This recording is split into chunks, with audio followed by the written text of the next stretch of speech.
Class 10th का life process के जो बॉक्सेस वाले क्वेश्चन है, टेक्सचुअल क्वेश्चन है, वो हम डिस्कस करेंगे।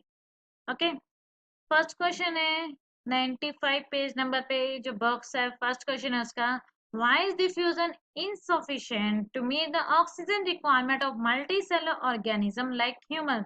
कि डिफ्यूजन ऑक्सीजन की रिक्वायरमेंट को क्यों कंप्लीट नहीं कर रहा है मल्टीसेलुलर ऑर्गेनिज्म में।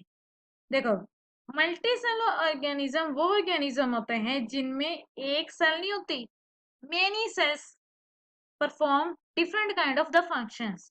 एक सेल है वो डिफरेंट काम करने के लिए यूज होती है, तो वो हो जाएगा यूनिसेलुलर। जब डिफरेंट सेल्स कई सारे काम करती है, अपने काम को डिवाइड कर देती है, वो होते हैं मल्टीसेलुलर ऑर्गेनिज्म। तो in multicellular organism, all the cells may not be in direct contact with the surrounding environment. सारे के सारे जो सेल हैं वो सराउंडिंग इन्वायरमेंट के साथ टच में नहीं है, क्योंकि कुछ सेल इंटरनल भी है। ठीक है, तो वहां पे डिफ्यूजन नहीं हो पाएगा, क्योंकि वहां जो सेल इंटरनल है वो क्या एक्सचेंज कर लेंगी गैसेस का, क्या सारी चीजें पूरी कर लेंगी? नहीं कर पाएंगे। तो मल्टीसेलुलर ऑर्गेनिज्म में डिफ्यूजन एक सफिशिएंट प्रोसेस नहीं है। सेकंड क्वेश्चन हमारा है, what criteria do we use to decide whether something is alive. कि क्या क्राइटेरिया हम यूज करेंगे कि ये डिसाइड करने के लिए कि कोई एक लिविंग बीइंग है, मतलब वो लिविंग है, तो लिविंग कैसे पता लगेगा? विजिबल मूवमेंट अगर हम देख पाए, जैसे कि कोई चल रहा है, सांस ले रहा है, ग्रो कर रहा है, तो ये डिसाइड कर सकता है कि ये एक तो विजिबल मूवमेंट, कि भाई अगर कोई चल रहा है तो हमें पता लग जाएगा कि वो जिंदा है। ठीक है, जबकि एक लिविंग ऑर्गेनिज्म में मूवमेंट होते हैं, ऐसे भी मूवमेंट होते हैं जो हमारी विजिबल आई को, मतलब नेक्ड आई से हम विजिबल नहीं कर सकते। तो the presence of molecular movement inside the organism used to decide whether something is alive or not। कि मॉलिक्यूल की मूवमेंट हमने देखनी है जो हम नेक्ड आई से नहीं देख पाते, ऐसी चीजें अगर हम कंसिडर करेंगे तो हम पता लगेगा अलाइव है। एक चीज और आ जाती है कि यहाँ पे हम रिप्रोडक्शन देख सकते हैं, कि जो लिविंग ऑर्गेनिज्म होता है वो रिप्रोडक्शन कर सकते हैं, लेकिन नॉन लिविंग रिप्रोड्यूस नहीं कर सकते। रिप्रोडक्शन में क्या होता है कि एक ऑर्गेनिज्म अपने जैसा ही दूसरा ऑर्गेनिज्म प्रोड्यूस कर रहा है। ठीक है, थर्ड क्वेश्चन है हमारा, what are the outside raw material used for by an organism. Outside बाहर का रॉ मटेरियल एक ऑर्गेनिज्म क्या यूज करता है? An organism use outside material in the form of the food. ठीक है, क्योंकि जो लाइफ है अर्थ के ऊपर डिपेंड करती है कार्बन बेस्ड मॉलिक्यूल के ऊपर। मोस्ट ऑफ दिस फोर्सेस जो होते हैं वो कार्बन बेस्ड ही होते हैं। ठीक है, तो जो रॉ मटेरियल हमें चाहिए, एक तो चाहिए फूड, दूसरा चाहिए ऑक्सीजन। फूड होता है, फूड किसकी फॉर्म में है? जैसे हम अपनी फूड है शुगर ग्लूकोज की फॉर्म में। ठीक है, जो raw material required by an organism can be quite varied, depend करता है कि कॉम्प्लेक्सिटी कितनी है, एक ऑर्गेनिज्म कितना कॉम्प्लेक्स है, कितना उसे डिजाइन किया हुआ है, मल्टी सेलुलर है, लेकिन कैसे कैसे फंक्शन कर रहा है, उसके बेस पर भी रॉ मटेरियल डिसाइड होता है। ठीक है, जैसे फिश है तो फिश वाटर में डिजोल्व वाली ऑक्सीजन लेती है अपने आप को सर्वाइव करने के लिए, तो फिश के लिए जो रॉ मटेरियल होगा वो वाटर भी होगा, और मतलब वाटर में ही ऑक्सीजन होगा। ठीक है, ऑक्सीजन भी होगा। नेक्स्ट क्वेश्चन है हमारा, what process would you consider essential for maintaining life. Life को मेंटेन करने के लिए क्या प्रोसेस हमारे लिए जरूरी है? अभी मैंने बताया आपको क्या जरूरी है, एक तो न्यूट्रिशन, फूड लेना है, रेस्पिरेशन सांस लेनी है, गैसेस का एक्सचेंज करना है, ट्रांसपोर्टेशन, हर एक मिनरल या वाटर वगैरह चीजें हमारी एक जगह से दूसरी जगह ट्रांसपोर्ट करनी है, एक्सक्रीशन वेस्ट प्रोडक्ट बॉडी से बाहर निकालना है। ये हमारी जो लाइफ की बेसिक प्रोसेस है, ये मेंटेन करने के लिए, मतलब ये प्रोसेस लाइफ मेंटेन करने के लिए बहुत ही ज्यादा जरूरी है। ओके, नेक्स्ट आता है हमारा बॉक्स, पेज नंबर 101 पे है, what are the difference between the autotrophic nutrition and heterotrophic nutrition. Autotrophic nutrition की अगर हम बात करें ऑटोट्रोफिक न्यूट्रिशन जो है इसमें क्या होता है कि खाना जो बनता है वो सिंपल इनऑर्गेनिक चीजों से बनता है। किससे बन रहा है? इनऑर्गेनिक चीजें, वो भी सिंपल फॉर्म में है। ठीक है, जैसे कि कार्बन डाइऑक्साइड हो गया, वाटर हो गया, कार्बन डाइऑक्साइड वाटर हो गया। तो इनऑर्गेनिक चीजों से हमारा जो है वो खाना बन रहा है। ठीक है। हेट्रोट्रोफिक न्यूट्रिशन जो है वो फूड जो है वो डायरेक्टली हम किससे ले रहे हैं? या तो हम फूड डायरेक्टली ले रहे हैं या फिर इनडायरेक्टली ले रहे हैं ऑटोट्रोफ से। इसमें हम फूड को ले तो लेते हैं उनसे, लेकिन हम इनको तोड़ते हैं एंजाइम की हेल्प से। जैसे हम ह्यूमन बींग हैं, वी आर हेट्रोट्रोफिक न्यूट्रिशन। ठीक है, हमने फूड लिया प्लांट से और उसको तोड़ेंगे एंजाइम की हेल्प से। ठीक है। और ये डायरेक्टली फूड लेते हैं, किससे लेते हैं? सिंपल इनऑर्गेनिक मटेरियल से अपना खाना खुद बनाते हैं। ठीक है। अब ऑटोट्रॉफिक में ग्रीन पिगमेंट जरूरी होता है, जैसे कि क्लोरोफिल चाहिए चाहिए। यहाँ पर कोई पिगमेंट की जरूरत नहीं पड़ती हेट्रोट्रॉफिक में।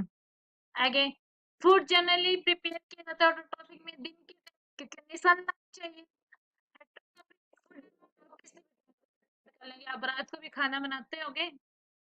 हेट ऑटोट्रॉफिक में ग्रीन प्लांट्स हैं और बैक्टीरिया हैं। इस टाइप ऑफ न्यूट्रिशन होता है मेनली ग्रीन प्लांट्स और बैक्टीरिया के अंदर। हेट्रोट्रॉफिक में सारे के सारे एनिमल आ जाते हैं जो डिपेंड करते हैं ऑटोट्रॉफ पे, और कुछ फंजाई आ जाती हैं जो डेड चीजों पर डिपेंड करती हैं। ठीक है। नेक्स्ट क्वेश्चन है, where do plants get each of the raw material required for photosynthesis? Plants को रॉ मटेरियल कहाँ से मिलता है जो भी उसे फोटोसिंथेसिस करने के लिए चाहिए? तो आप फोटोसिंथेसिस की रिएक्शन देखो, कार्बन डाइऑक्साइड है, वाटर है, कंबाइन होके क्लोरोफिल और लाइट की प्रेजेंस में क्या होता है? ग्लूकोज बनता है हमारे पास और ऑक्सीजन बनती है। ये हमारी फोटोसिंथेसिस की प्रोसेस है। इस प्रोसेस के लिए कार्बन डाइऑक्साइड, तो कार्बन डाइऑक्साइड कहाँ से आ रहा है? कार्बन डाइऑक्साइड एंटर हो रही है स्टोमेटा से। कहाँ से आ रही है वो? स्टोमेटा से। ठीक है। वाटर कहाँ से आ रहे हैं? वाटर रूट से आ रहा है, क्योंकि हम पौधों में प्लांट पानी देते हैं ना, पौधों में पानी दिया, पानी वहां कहाँ गया? रूट में। ठीक है। तो सॉइल से रूट में गया, तो वहां से क्या हो गया कि पानी मिल गया प्लांट्स को। सनलाइट, सनलाइट है दिन के टाइम में, तो इम्पोर्टेंट कंपोनेंट है फूड को बनाने के लिए, क्योंकि सनलाइट होगी तो क्लोरोफिल काम कर पाएंगे। ग्रीन पिगमेंट है, क्लोरोफिल ग्रीन पिगमेंट है जो कि प्लांट्स के ऊपर प्रेजेंट होते हैं। ठीक है। What is the role of acid in our stomach? Stomach में जो एसिड है, HCl हाइड्रोक्लोरिक एसिड, उसका क्या रोल है? Role of the acid in our stomach, वो क्या करती है? एक तो जम्स को मारने का काम करती है। हमारे फूड में जितने भी जम्स हैं, अगर वो एसिडिक इन्वायरमेंट में आ गए तो वो मर जाएंगे। जितने भी बैक्टीरिया ग्रो कर रहे हैं वो भी डाइजेस्ट मतलब खत्म हो जाएंगे वो भी। हमारे फूड को एसिडिक बनाती है। एसिडिक बन गया तो जो पेप्सिन है वो प्रोटीन को डाइजेस्ट कर पाएगा। पेप्सिन क्या है? एक टाइप का डाइजेस्टिव एंजाइम है। ठीक है। पेप्सिन डाइजेस्टिव एंजाइम है जो प्रोटीन को तोड़ने का काम करता है। ठीक है। तो पेप्सिन जो है वो हमेशा एसिडिक इन्वायरमेंट में ही मिलता है। तो इसको काम करने के लिए एसिडिक इन्वायरमेंट का चाहिए, यानी कि पीएच कम चाहिए। तो पीएच कम पे ही काम करता है, लो पीएच पे ही काम करता है वो। तो इसी वजह से हमारी स्टमक में एसिड का ये रोल है। अगर ये ज्यादा हो जाए तो भी हमें दिक्कत है। नेक्स्ट हमारा क्वेश्चन है, what is the function of digestive enzyme? Digestive enzyme है कौन कौन से? Amylase, lipase, pepsin, trypsin. ये एंजाइम है जो कि क्या कर रहे हैं? ये एंजाइम ऐसे होते हैं जो कॉम्प्लेक्स फूड पार्टिकल को सिंपल फूड पार्टिकल में तोड़ते हैं। एंजाइम क्या कर रहे हैं? कॉम्प्लेक्स मतलब टफ वाली चीज है उसको सिंपल चीज में तोड़ रहे हैं। ठीक है। मतलब मान लो कोई बड़ा सा मॉलिक्यूल है, उसको छोटे छोटे मॉलिक्यूल में तोड़ रहे हैं। ठीक है। ये जो सिंपल पार्टिकल है, अब ब्लड सिंपल पार्टिकल ले जाएगा और वो ब्लड क्या करेगा? लेके जाके फिर इसको जिस सेल को जरूरत पड़ेगी उस सेल को पहुंचा देगा। ठीक है। कौन कौन से एंजाइम है? एंजाइम है अमाइलेज जो कार्बोहाइड्रेट पर एक्ट करता है, सैलाइवली अमाइलेज, लाइपेज जो लिपिड पे अटैक करता है, पेप्सिन और ट्रिप्सिन ये दोनों ही प्रोटीन पे एक्ट करते हैं। ठीक है। क्या कर रहे थे, कॉम्प्लेक्स चीज को स्मॉल चीज में कन्वर्ट कर रहे थे। नेक्स्ट क्वेश्चन है स्मॉल इंटेस्टाइन डिजाइन कैसे है डाइजेस्ट करने के लिए फूड को। स्मॉल इंटेस्टाइन में कई फिंगर लाइक ऐसे फिंगर लाइक प्रोजेक्शन है, प्रोजेक्शन होता है बाहर निकली हुई स्ट्रक्चर, ठीक है। फिंगर होती है ना, जैसे हमारी फिंगर्स होते हैं वैसे ही चीज मिलती है, और उस स्ट्रक्चर को हम क्या बोलते हैं, विलाई। ये विलाई, इसका जितना ज्यादा सरफेस एरिया होगा उतना ही फूड का एब्जॉर्प्शन ज्यादा होगा। इन विलाई के अंदर ब्लड वेसल्स प्रेजेंट है, जो ब्लड वेसल फूड को डाइजेस्ट करेंगी, डाइजेस्ट करने के बाद यानी कि फूड को तोड़ देंगी और उसके बाद उसे भेज देंगी ब्लड स्ट्रीम में। ब्लड स्ट्रीम से फूड कहाँ जाएगा, हर एक सेल तक।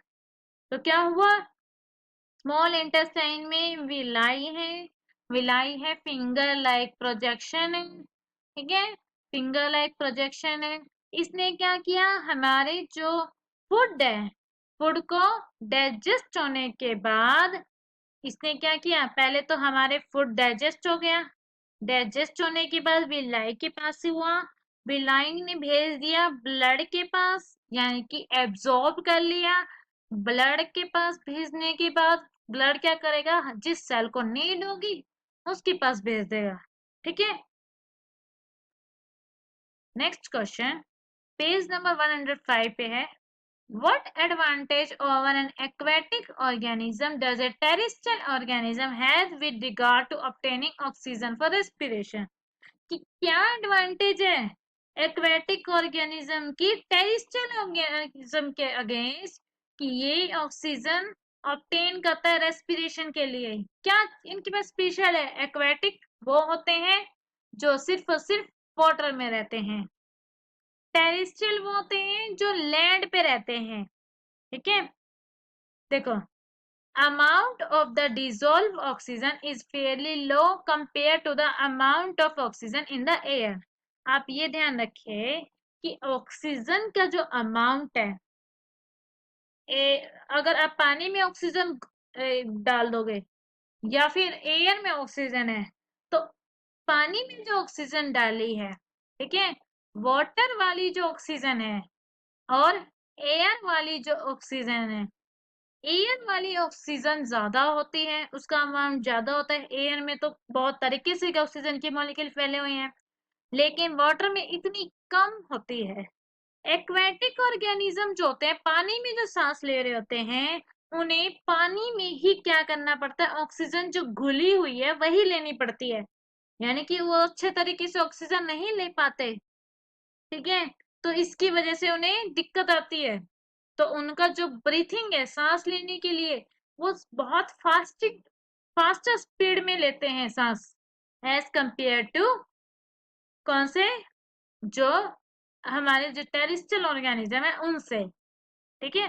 जो लैंड में रह रहे हैं वो तो नॉर्मली ले लेते हैं क्योंकि उन्हें एयर में ऑक्सीजन लेनी पड़ती है, और जो वाटर में रह रहे होते हैं उन्हें डिजोल्व फॉर्म में लेनी होती है, that's why they produce oxygen faster than any kind of terrestrial organism.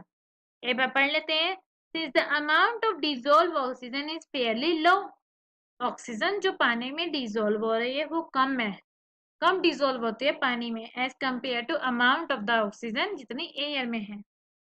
Rate of breathing in aquatic organism, breathing मतलब सांस लेने का जो रेट है एक्वेटिक में वो फास्टर है as compare to terrestrial organism की कंपेरिजन में। तो unlike aquatic organism, terrestrial organism show various adaptation for better gaseous exchange। तो ये काफी अडेप्टेशन दिखाते हैं बेटर गैस एक्सचेंज करने के लिए, टेरेस्ट्रियल नहीं दिखा पाते। एक्वेटिक तो बहुत अच्छे से अपने मतलब क्या करेंगे, ब्रीथिंग रेट इंक्रीज कर लेंगे, ठीक है, लेकिन टेरेस्ट्रियल ऑर्गेनिज्म कैसे अपने ब्रीथिंग रेट इंक्रीज करेंगे, वो नहीं करेंगे, ठीक है। तो ये अडेप्टेशन है उनके अंदर। अडेप्टेशन वो होती है कि आप किसी कहीं पे ठंडे इलाके में गए तो आप, तो जो नेक्स्ट क्वेश्चन है हमारा, नेक्स्ट क्वेश्चन में क्या है, what are the different ways in which glucose is oxidised to provide energy in various organism. कि ग्लूकोज ऑक्सीडाइज हुई और ग्लूकोज ने डिफरेंट ऑर्गेनिज्म में कैसे कैसे ब्रेक डाउन होके क्या क्या प्रोड्यूस किया, ये क्या है, डिफरेंट तरीके क्या है इस चीज के। तो ग्लूकोज सबसे पहले ब्रेकन डाउन होगी, सेल के साइटोप्लाज्म में टूटेगी। तो क्या बनाएगी, 3 कार्बन का मॉलिक्यूल बनाएगी, वो कौन सा है, पायरुवेट मॉलिक्यूल। पायरुवेट फर्दर टूटेगा और एनर्जी प्रोवाइड करेगा, वो डिफरेंट ऑर्गेनिज्म में डिफरेंट तरीके से है। तो देखिए ग्लूकोज है ऑलरेडी, ये 6 कार्बन का मॉलिक्यूल है, ये प्रोसेस साइटोप्लाज्म में होगी और क्या होगा कि पायरुवेट बनेगा। पायरुवेट 3 कार्बन का मॉलिक्यूल है, सम अमाउंट ऑफ एनर्जी निकलेगी, ठीक है। उसके बाद ग्लूकोज के बाद पायरुवेट जो बना अब 3 तरीके से हो सकता है। एक है प्रेजेंस ऑफ ऑक्सीजन एरोबिक, 2 है एनारोबिक वे में, ठीक है। अगर एरोबिक की बात करें ऑक्सीजन की प्रेजेंस में, तो अगली रिएक्शन जो हो रही है वो हमारी हो रही है माइटोकॉन्ड्रिया में। सेल ऑर्गेनेली माइटोकॉन्ड्रिया में ऐसा होता है, कार्बन डाइऑक्साइड बन जाता है, वाटर बन जाता है और एनर्जी बन जाती है। ये तो हो गया एरोबिक वे ऑफ रेस्पिरेशन, ठीक है। एरोबिक रेस्पिरेशन जहां पे mostly high amount of energy निकलती है, ठीक है, एनर्जी ज्यादा अमाउंट की निकलती है। हम एनारोबिक देखते हैं, यानी कि ऑक्सीजन की अब्सेंस में। ऑक्सीजन की अब्सेंस में सिर्फ तभी होता है जब मसल सेल्स, जब क्या होता है कि हमने बहुत ज्यादा एक्सरसाइज कर ली तो हमें बहुत ज्यादा ऑक्सीजन की नीड पड़ती है। क्यों, क्योंकि एनर्जी बहुत ज्यादा लग रही है हमारे दौड़ने में, ठीक है, एक्सरसाइज करने में। तो वो एनर्जी जब नीड पड़ती है तो ऑक्सीजन के बिना ही हमारी सेल ब्रेक डाउन होने लग जाती है, पर ग्लूकोज को तोड़ने लग जाती है, क्योंकि उस टाइम पे ज्यादा एनर्जी चाहिए। तो सेल क्या करती है, सेल का दिमाग खराब हो जाता है, सेल क्या करती है, rest muscle cells mainly oxygen के बिना ही तोड़ने लग जाती है ग्लूकोज को। जैसे ऑक्सीजन के बिना तोड़ा तो इसने लैक्टिक एसिड बना दी, एनर्जी बना दी, ठीक है। लैक्टिक एसिड 3 कार्बन का मॉलिक्यूल तो है, पायरुवेट से 3 कार्बन का मॉलिक्यूल लैक्टिक एसिड बन गया। लेकिन ये लैक्टिक एसिड अगर ज्यादा क्रिएट हो गई तो हमारी बॉडी में मसल स्पैज्म क्रिएट हो जाएगा, मसल्स में पेन होने लग जाएगा, हम थक जाएंगे बहुत ज्यादा, बिल्कुल दर्द होने लग जाएगा क्योंकि ज्यादा एक्सरसाइज कर ली है। तो ऐसे टूटेगा तो लैक्टिक एसिड बॉडी में एक्यूमुलेट भी हो जाएगी, जिसकी वजह से बहुत ज्यादा बीमारियां हो जाएंगी, ठीक है।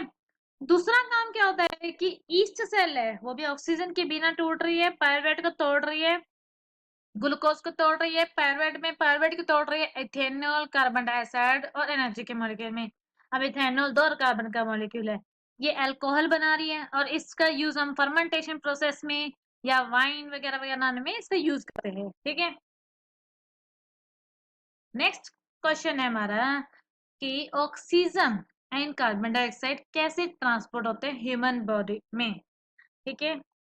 ह्यूमन हीमोग्लोबिन जो है ट्रांसपोर्ट करता है ऑक्सीजन मॉलिक्यूल को हर एक सेल तक, कैसे, रेस्पिरेशन के थ्रू, ठीक है। हीमोग्लोबिन पिगमेंट ब्लड में प्रेजेंट होता है, ठीक है। हीमोग्लोबिन एक टाइप का पिगमेंट है, रेड कलर का पिगमेंट है, कलर देने वाली चीज है जो ब्लड को कलर देगी। और हीमोग्लोबिन जैसे ही हीमोग्लोबिन ऑक्सीजन के साथ बाइंड हुआ, ठीक है, ये क्या बना देगा, ये बना देगा ऑक्सी हीमोग्लोबिन। ये क्या बना रहा है, oxy haemoglobin, and these are pure blood. Oxy haemoglobin जो है ये कहाँ जाएगा, ये जाएगा हार्ट के पास, हार्ट हर एक सेल तक पहुंचाएगा, ठीक है। उसके बाद सेल के पास जैसे ही ऑक्सी हीमोग्लोबिन पहुंच गया, सेल ने क्या प्रोड्यूस कर दिया, carbon dioxide. Carbon dioxide produce कर दी तो उसे हम क्या बोलेंगे, कार्बोक्सी हीमोग्लोबिन, ठीक है। जैसे ही हीमोग्लोबिन के साथ कार्बन डाइऑक्साइड बाइंड कर जाती है तो कार्बोक्सी हीमोग्लोबिन बोलते हैं। अब ये कार्बोक्सी हीमोग्लोबिन है, ये हमारी होती है इम्प्योर ब्लड कहलाया जाता है, गंदा ब्लड, और ये प्योर ब्लड, ठीक है। जैसे ही सेल ने ये निकाला तो अब क्या करेगी, हार्ट के पास दोबारा जाएगी, तो हार्ट लंग्स के पास भेजेगा और लंग्स से फिर वो एक्सहेल हो जाएगी, ठीक है। तो इसको पढ़ते हैं एक बार।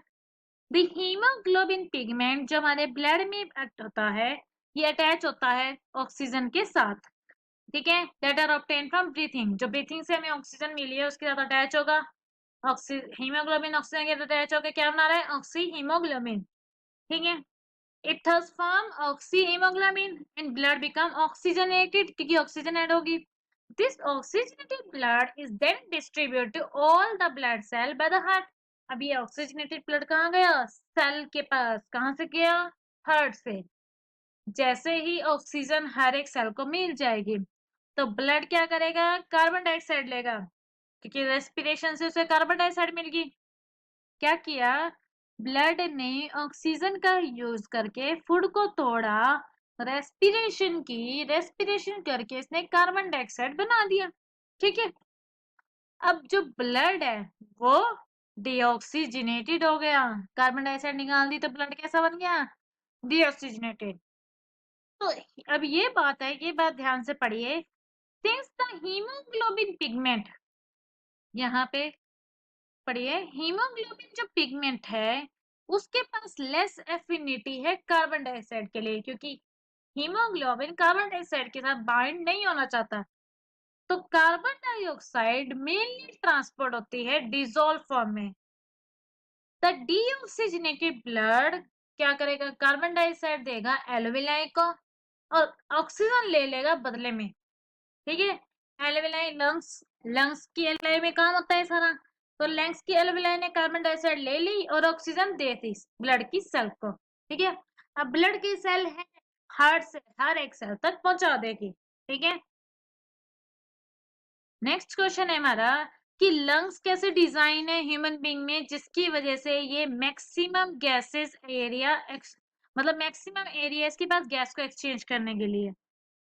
Exchange of the gases take place between the blood capillary that surround the alveoli. Gases का exchange कैसे होता है, ब्लड कैपिलरी के बीच में जो एल्वेलाई को स्टोन करके बैठे हैं। ठीक है, एल्वेलाई अब एक ऐसी जगह है जो गैस का एक्सचेंज करती है।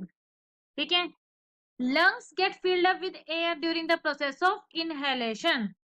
क्या होगा, जैसे हम इनहेल करेंगे लिप्स हमारे ऊपर उठेंगी, डायफ्रागम फ्लैट हो जाएगा और इनहेल से हम क्या हो जाएंगे, क्या ले लेंगे, गैस ले लेंगे। ठीक है, एयर आ गई तो लंग्स भर गया। then the air that is flushed inside the lungs fills the numerous alveoli present in the lungs.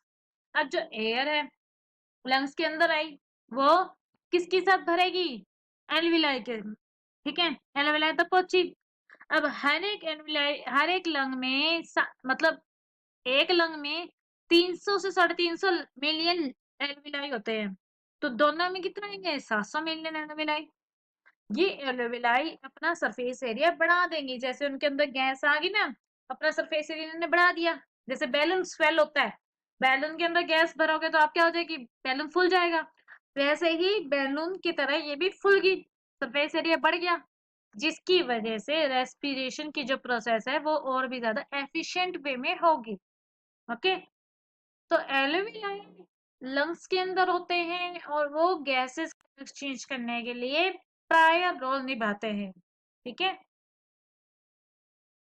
Next page की हम करते हैं, what are the components of the transport system in human being. Human being में transport system के लिए component कौन कौन से हैं, मेन कंपोनेंट कौन कौन सा है, हार्ट है, ब्लड है, ब्लड वेसल्स है। हार्ट क्या करता है, हार्ट को ऑक्सीजनेटेड ब्लड पहुंचाना आता है पूरी की पूरी बॉडी में, और डीऑक्सीजनेटेड लेके वो इम्प्योर ब्लड भेज देता है लंग्स के पास, लंग्स के पास भेजता है, लंग्स उसे फिर ऑक्सीजनेशन में, मतलब ऑक्सीजनेटेड ब्लड में कन्वर्ट कर देता है। ठीक है, ब्लड एक टाइप का कनेक्टिव टिश्यू है, 9th क्लास में पढ़ा होगा आपने। It helps in the transport of the oxygen, nutrient, carbon dioxide and nitrogenous base.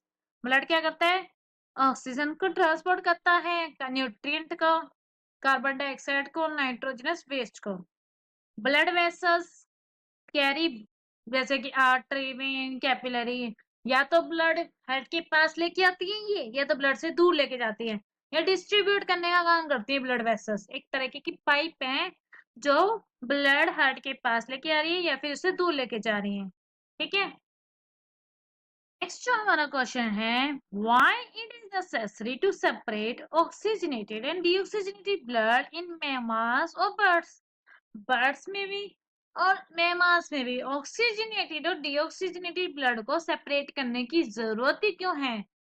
Warm blood animal होते हैं, वार्म ब्लड होते हैं जो अपना बॉडी का टेम्परेचर मेंटेन कर लेते हैं। ठीक है, जैसे कि बर्ड्स हो गई, मैमल्स हो गए, हम अपना बॉडी का टेम्परेचर मेंटेन कर देते हैं by cooling themselves when they are in hotter environment and by warming their body even when they are in cooler environment. Cool कर लेते हैं अपनी बॉडी को जब वो हॉटर एनवायरनमेंट में होते हैं, वार्म कर लेते हैं जब वो कूलर एनवायरनमेंट में होते हैं। तो ये एनिमल, इनको ज्यादा ऑक्सीजन की नीड पड़ती है फॉर मोर सेलुलर रेस्पिरेशन करने के लिए। तो वो सेल को रेस्पिरेशन करने के लिए ज्यादा एनर्जी चाहिए, बॉडी का टेम्परेचर मेंटेन करना है। तो उसकी वजह से क्या होता है कि ये अपने बॉडी का टेम्परेचर मेंटेन करने के लिए ऑक्सीजनेटेड ब्लड और डीऑक्सीजनेटेड ब्लड को सेपरेट रखते हैं कि भाई सही तरीके से एफिशिएंट वे में ट्रांसपोर्ट हो जाए ऑक्सीजन वाला ब्लड, ये ना हो कि मिक्सअप मिल जाए हमें। ठीक है, नेक्स्ट क्वेश्चन है, कंपोनेंट क्या है ट्रांसपोर्ट सिस्टम के हाईली ऑर्गेनाइज्ड प्लांट्स में? हाईली ऑर्गेनाइज्ड प्लांट्स में दो टाइप के ट्रांसपोर्ट करने के लिए टिश्यू हैं, एक है जाइलम, दूसरी है फ्लेम। जाइलम क्या करता है? जाइलम लेके आता है वाटर और मिनरल्स को। ठीक है, वाटर और मिनरल्स हम कहाँ देते हैं? पानी कहाँ देते हैं? सॉइल के अंदर। ये कहाँ पे जाता है? बाकी सारे प्लांट्स में जाता है। तो डाउनवर्ड डाउनवर्ड से अपवर्ड डायरेक्शन में। ठीक है, फ्लेम क्या आता है? फ्लेम ट्रांसपोर्ट करता है अमाइनो एसिड का और फूड मटेरियल्स को लीफ से डिफरेंट बॉडी पार्ट तक लेके जाएगा। लीफ से डिफरेंट बॉडी पार्ट तक कौन लेके जा रहा है? फ्लेम। ठीक है, आगे वाटर है कि वाटर और मिनरल्स कैसे ट्रांसपोर्ट होते हैं प्लांट्स में। जो कंपोनेंट्स है जाइलम की टिश्यू के, वो तो क्या करते हैं? वाटर कंडक्टिंग चैनल है। ठीक है, और मिनरल्स को ट्रांसपोर्ट कौन कर रहा है? जैसे वाटर है, वाटर को ट्रांसपोर्ट कर रहा है जाइलम। ठीक है, और मिनरल्स को कौन ट्रांसपोर्ट कर रहा है? वो भी जाइलम ही कर रहा है। तो जाइलम के जो कंपोनेंट है, जैसे कि tracheids vessels of root stem and leaf, ये इंटरकनेक्टेड होते हैं और एक कंटिन्यूस सिस्टम बनाते हैं वाटर कंडक्टिंग चैनल्स का that reaches all parts of the plant. कि वाटर का ट्रांसपोर्ट करने के लिए, क्योंकि देखो आपको पता है जाइलम जो है वो रूट की सेल में भी होगा, स्टेम में भी होगा, लीव्स में भी होगा। तो ये तीनों मिलके एक साथ नेटवर्क बनाते हैं, कंटिन्यूस नेटवर्क बनाते हैं, वाटर को ट्रांसपोर्ट करने के लिए चैनल बनाते हैं। ट्रांसपीरेशन, ट्रांसपीरेशन क्या है? अब ट्रांसपीरेशन क्या होता है कि जब पानी का लॉस होता है प्लांट लीफ से, वाटर का लॉस होना फ्रॉम इवेपोरेशन की फॉर्म में, तो वो कहलाया जाता है ट्रांसपीरेशन। ट्रांसपीरेशन एक सक्कन प्रेशर क्रिएट करता है, सक्कन मतलब ऊपर की तरफ खींचने वाला pressure. As a result leave से वाटर लॉस हुआ, तो जो वाटर होगा वो जाइलम की सेल्स से रूट में जाएगा, तो स्टेडी मूवमेंट होगा। रूट से कहाँ जाएगा? इंटरकनेक्टेड वाटर चैनल में। मतलब क्या है कि आपको ये बात ध्यान रखनी है कि जाइलम की जो टिश्यू है वो रूट में, स्टेम में, लीफ में, तीनों तरीके से है। ये किससे कनेक्ट है? कंटिन्यूस नेटवर्क है। ठीक है, एक साथ मिले हुए हैं, इंटर रिलेटेड इंटरकनेक्टेड नेटवर्क है। जैसे ही ट्रांसपीरेशन हुआ, पानी का लॉस हुआ यहाँ से, तो यहाँ से एक सक्कन प्रेशर क्रिएट होगा, जिसकी वजह से जाइलम की जो सेल्स हैं वो रूट पे प्रेशर डालेंगी। रूट क्या करेगा? कनेक्ट कर देगा जो इंटरकनेक्शन है इसका डिफरेंट सेल्स के साथ। ठीक है, स्टेम और लीफ के कनेक्शन के साथ। ठीक है, कनेक्शन किया वाटर कंडक्टिंग चैनल में, वाटर को ऊपर की तरफ खींचा। ठीक है, ऐसे कनेक्शन होता है। अब फूड कैसे ट्रांसपोर्ट होता है? फूड हमें पता है, फूड कैसे ट्रांसपोर्ट होता है? फ्लेम की फॉर्म में। देखो, flame transport food material from leaf से डिफरेंट बॉडी पार्ट तक ट्रांसफर करता है, क्योंकि फूड बन रहा है लीफ में फोटोसिंथेसिस के थ्रू, और जैसे ही लीफ में बना ये डिफरेंट बॉडी पार्ट तक चला जाएगा। फूड का ट्रांसपोर्ट जो है वो कैसे होता है, एनर्जी को यूटिलाइज करके। यूटिलाइज कहाँ से हो रही है एनर्जी, एटीपी से। As a result the osmotic pressure जो होगा टिश्यू में वो इंक्रीज होगा। और देखो एटीपी एनर्जी यूज होगी, फूड बन गया, तो ऑस्मोटिक प्रेशर बढ़ गया। ऑस्मोटिक प्रेशर क्या होगा, ये मूव कर देगा फ्लेम को। ठीक है, this pressure moves the material in the phloem to the tissue which have less pressure. ठीक है, मटेरियल को, पानी तो निकल गया, ठीक है, मटेरियल कहाँ जाएगा, फ्लेम में। फिर उसके बाद उस सेल में जाएगा जहां पे प्रेशर कम है, तो इस वजह से हर एक नियरेस्ट सेल के पास चला जाएगा, ऑस्मोटिक प्रेशर बढ़ जाएगा। ऑस्मोटिक प्रेशर बढ़ने की वजह से, क्योंकि फ्लेम की सेल के पास बहुत सारे फूड पार्टिकल हैं, तो वहां पे प्रेशर बढ़ गया। ये प्रेशर क्या होगा, नेक्स्ट नियरेस्ट सेल में जाएगा, हाई प्रेशर से लो प्रेशर की तरफ मूव करेगा पार्टिकल्स। जैसे ही पार्टिकल मूव करेंगे, ठीक है, अकॉर्डिंग टू देयर नीड्स वो मूव कर जाएंगे। तो food material such as sucrose है, वो फ्लेम टिश्यू में जाएगा और एटीपी एनर्जी को यूज करेगा। ठीक है, स्ट्रक्चर और फंक्शन बताना है नेफ्रॉन का। नेफ्रॉन बेसिक फिल्टर यूनिट है किडनी की, फिल्टर करने की बेसिक यूनिट है। हर एक किडनी में लार्ज नंबर ऑफ नेफ्रॉन होते हैं, यानी कि एक किडनी में ही 1 से 1.5 मिलियन नेफ्रॉन है। मेन कंपोनेंट क्या है नेफ्रॉन का, वो है glomerulus Bowman capsule long renal tubule. तो देखो सबसे पहले जैसे ही रीनल आर्टरी है, ब्लड लेके आई, यहाँ पे फिल्टर होगा बोहमैन कैप्सूल ग्लोमेरुलस में। ठीक है, फिर उसके बाद ये ब्लड जाएगा यहाँ पे पीसीटी डीसीटी में, जाके लास्ट में ये जाएगा कलेक्टिंग ट्यूब्यूल में, कलेक्टिंग डक्ट में। ब्लड एंटर कर रहा है किडनी में, कहाँ से, रेनाल आर्टरी से। Which branch into many capillary, जो ब्रांच है कई सारी कैपिलरी में। कैपिलरी कैसी है, ग्लोमेरुलस की। ठीक है, उसके बाद the water and solute transfer हो जाएंगे नेफ्रॉन में। ठीक है, मतलब वाटर और सोल्यूट तो यहीं चले गए, फिल्टर हो गए। ओके, उसके बाद प्रोक्सिमल कॉन्वोल्यूटेड ट्यूब्यूल में क्या होगा, एमाइनो एसिड, ग्लूकोज, साल्ट, ये सारे रीअब्सॉर्ब होंगे। ठीक है, अब फिल्ट्रेट, अब उसके बाद कहाँ जाएगा, लूप ऑफ हेनले में। ठीक है, फिर जहां पर पानी एब्जॉर्ब होगा। फिल्ट्रेट फिर जाएगा डिस्टल कॉन्वोल्यूटेड ट्यूब्यूल में। फाइनली वो जाएगा कलेक्टिंग डक्ट में। कलेक्टिंग डक्ट यूरिन कलेक्ट करता है। ठीक है, कई सारे नेफ्रॉन से यूरिन आएगा, फिर वो यूरेट्रा में जाएगा, किडनी से यूरिन जाएगा, वो इस किडनी में एंटर करेगा, किडनी से कहाँ जाएगा, यूरेटर में, यूरेटर से यूरिनरी ब्लैडर में, फिर यूरेथ्रा में। ठीक है, आगे मेथड क्या है, whether the method plants used by the plants to get rid of excretory product। excretory product से छुटकारा पाने के लिए, rid होता है छुटकारा पाना, कि छुटकारा पाने के लिए प्लांट्स क्या करता है, प्लांट कैसे अपना एक्सक्रीशन एक्सक्रीटरी प्रोडक्ट निकालता है। Plant use completely different strategy for excretion than those of animal. Plant animal के कंपैरिजन में बहुत डिफरेंट स्ट्रेटजी यूज करता है। They can get rid of excess water by transpiration। वो excess water को कैसे निकाल रहे हैं, ट्रांसपीरेशन करके। मैंने बताया था ट्रांसपीरेशन क्या है, एरियल पार्ट से, यानी कि लीफ से वाटर का, वाटर वेपर के फॉर्म में निकल जाना। ठीक है, जैसे हमें स्वेटिंग होती है, पानी निकलता है, ठीक है, स्वेट निकलता है, वैसे ही प्लांट्स का वाटर निकलता है। ठीक है, ये दोनों चीजें प्रोसेस किस लिए है, स्वेटिंग और ट्रांसपीरेशन, टेम्परेचर बैलेंस करने के लिए। जैसे कि अदर वेस्ट है, प्लांट्स क्या करता है, many of their tissue consist of the dead cell, they can never loss even loss some part, जैसे कि लीव्स, या लीव्स भी कई बार गिर जाते हैं, आपको पता है। मैनी प्लांट वेस्ट जो होते हैं वो सेलुलर वैक्यूल की फॉर्म में होते हैं। ठीक है, वेस्ट प्रोडक्ट जो होते हैं लीफ की फॉर्म में भी निकल जाते हैं, सेलुलर वैक्यूल की फॉर्म में भी निकल जाते हैं। ठीक है।